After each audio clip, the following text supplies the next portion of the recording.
নবীজি বলেছেন, আমি ওই ব্যক্তির জন্য জান্নাতের মধ্যখানে প্রাসাদ আল্লাহর কাছ থেকে পাইয়ে দেওয়ার দায়িত্ব নিলাম। আমি গ্যারান্টি দিচ্ছি আল্লাহর কাছ থেকে আমি তাকে জান্নাত পাইয়ে দিব। যে ব্যক্তি ঝগড়া করার উপলক্ষ তৈরি হওয়ার পরেও অন্যায়ভাবে তার উপরে জুলুম করা হচ্ছে, তারপরে সে কথা বাড়াচ্ছে না কেন? ঝগড়া বাড়বে সেজন্য। সে নিজেকে নিয়ন্ত্রণ করছে, মুখ বুজে চলে আসছে, কথা বাড়াই নাই, পুরা উল্টা পাল্টা বলতেছে, পুরা অন্যায় করতেছে। চাইলেই এখানে এটাকে নিয়ে সামনে বাড়ায় ঝগড়া করা যায়, কিন্তু সে ঝগড়াটা এড়াইতে চাচ্ছে। এই জন্য বলছে, ভাই থাক, ঠিক আছে ভাই, আপনি যা বলছেন ওকে। সে সামনে কথা বাড়াইতে চায় না। নিজের ন্যায়ের উপরে থাকা সত্ত্বেও, ন্যায়ের উপরে থাকলে সাধারণত একটু ঝগড়া করতে বেশি মন চায় না। শয়তান তখন উস্কায়, শয়তান বলে যে, এই তুই চুপ থাকবা, কি দুঃখে মিয়া। সে তো উল্টা পাল্টা কথা বলতেছে। আরে এসে উল্টা কথা মানা যায় নাকি? ঝগড়া করার পর কেউ জিজ্ঞেস করে, ভাই এত চেঁচাচেঁচি গেলে, আরে ভাই কি উল্টা পাল্টা কথা শুনেন না, মাথা ঠিক থাকে। শয়তান যুক্তি দেখায় না। কিন্তু ইমানদার, বুদ্ধিমান ইমানদার, যে ওই যে জান্নাতে আল্লাহ নবীর দায়িত্ব নেওয়া প্রাসাদের মালিক হতে চায়, সে কি করবে? সে সবর করবে। সে দেখতেছে উল্টা পাল্টা হচ্ছে, দেখছে যে কথা বললে এখানে ঝগড়া হবে, ঝগড়া হলে আমার মেজাজটা গরম হবে, তার সাথে বলে, ভাই ঠিক আছে ভাই।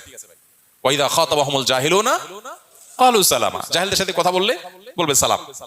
এই মানুষটা খুব কম সমাজে, এই মানুষের সংখ্যা খুব, কারণ জান্নাতি মানুষ তো কম হবে।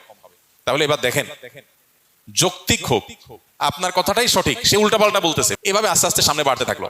বুদ্ধিমানের কাজ, সম্ভব হলে যৌক্তিক ভাবে পারলে তাকে বুঝালাম, আর যদি মনে হয় বুঝাতে গিয়ে উল্টা বরং আমারই মেজাজ গরম হবে একটু পর, তার চাইতে ভালো বলবো, ভাই ঠিক আছে, আপনারটা নিয়ে আপনি থাকেন, মুস্কি হাসি দিয়ে চলে আসবো।